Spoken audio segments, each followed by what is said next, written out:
Hey, hey, and happy Wednesday. It is happy, no, Tuesday. Tuesday. I'm getting ahead, y'all, because the holiday season is here and everything feels like it's all over the place. I felt so compelled to come here today to go live. I've actually never gone live on YouTube before. However, I just had this wonderful conversation with a woman that I met through RSA, which is the Royal Society of the Arts. I've been an ambassador for that organization for many years. And we had such a great conversation just about joy and gathering. And as we're talking, I was trying to be present in the conversation, but I couldn't help but think, you know what, I'm going to go and have a quick briefing to share with you all around some things to keep in mind when you're thinking about hosting. And I was like, you know what, instead of me going and creating this well produced video, instead, let me just go live and it'll just be here, evergreen.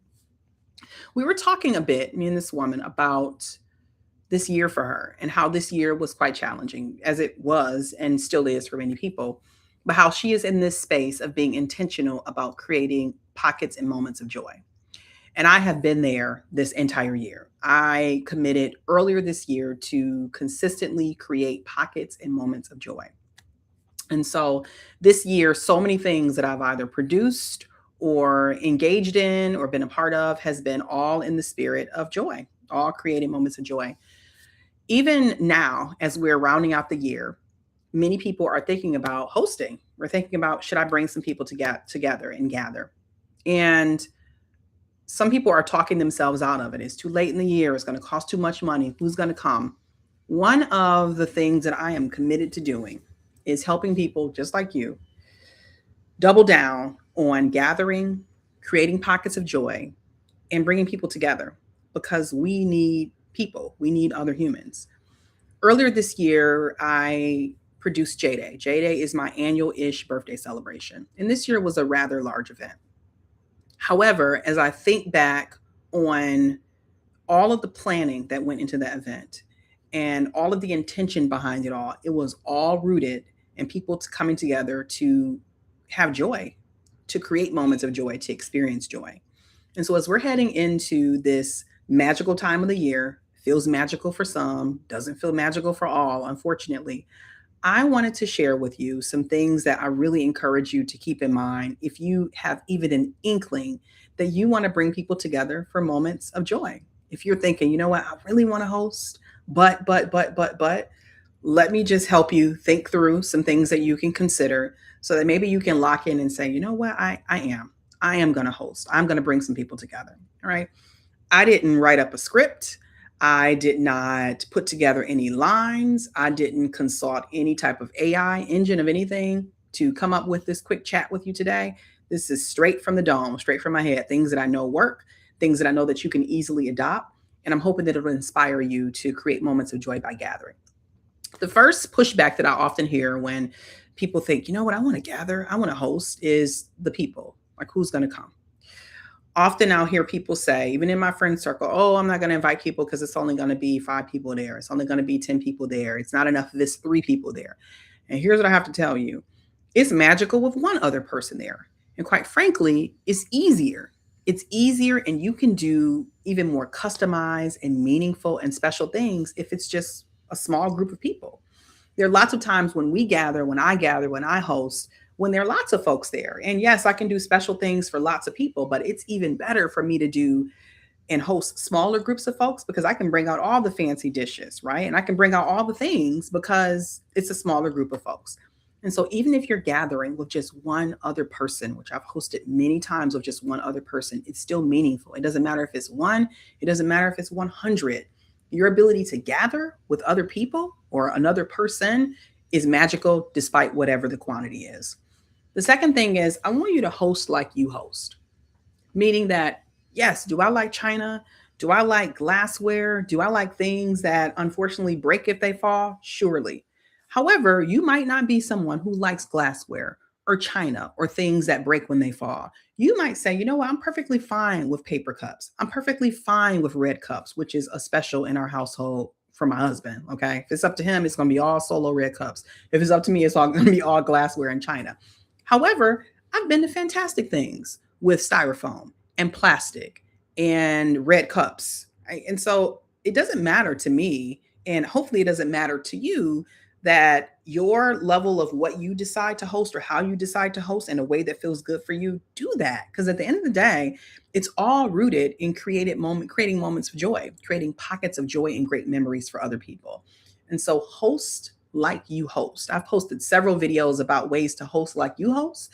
Yes, I'm going to inspire. I'm going to show you tools. Going to show you tips. Like it's literally rooted in who I am and what I like to do. However, don't let the style in which I like to host be the comparison point and the reason why you choose to not do it because I'm not doing it exactly like Jacqueline. You are still instilling joy. You're still creating happy moments for people. And you're also creating this opportunity to gather. The third thing I want you to do is to be in it. I encourage you to be in it. And here's what I mean when I say be in it. I make it a point to ensure that when guests get here, I'm ready because I want to experience the event. I want to experience the fun and the laughter and the joy just like everyone else. But if I am busy still getting ready or I'm busy still doing things, I can't enjoy things with others. And so, yes, does it require some pre planning? Does it require you to actually prep and think through like what I'm going to do in advance and what I'm going to wear? Yes. But just like other people are enjoying this gathering experience, I want you to enjoy this gathering experience too. So that means you got to be ready. So be ready, like be in it. Okay. The fourth thing I want you to do is to thank, whether that is thanking people on the way out the door, whether that is thanking people or the person. Okay. That could just be a text message to that one other person that joined and gathered with you, to thank them for spending time with you, for spending time with you and your people or you and your family.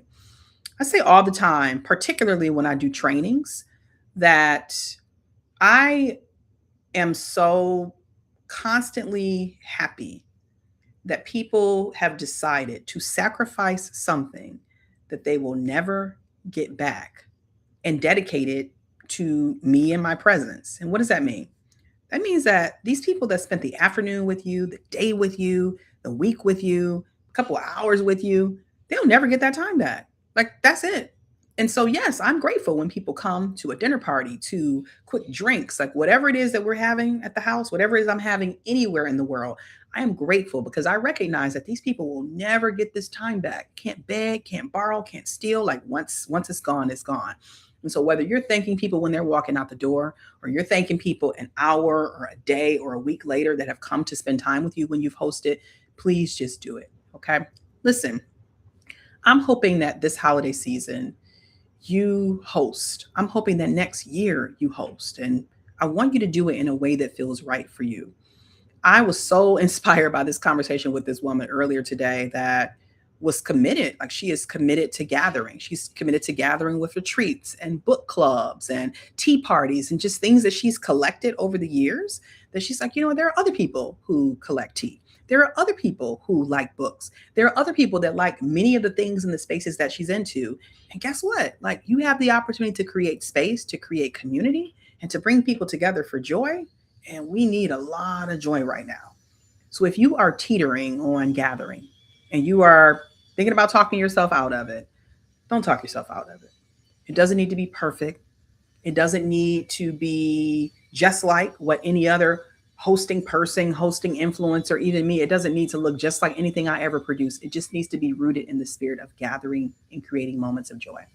So I'm hoping that when you run across this video and you give yourself permission to host something, either over the next couple of weeks or even to next year, you'll send me a couple of pictures because I love to see what people cooked up, what creative stuff they've came up with as they're choosing to host. But more importantly, I'm always excited to see the happy faces of people that gather. We need humans, so let's create spaces to gather. All right. So with that, I am so grateful you stopped by to spend some time with me. Hopefully you're inspired to host, and who knows, maybe I'll do another live again in the future. But I'll see you again soon. You take care of yourself and happy hosting. Ciao.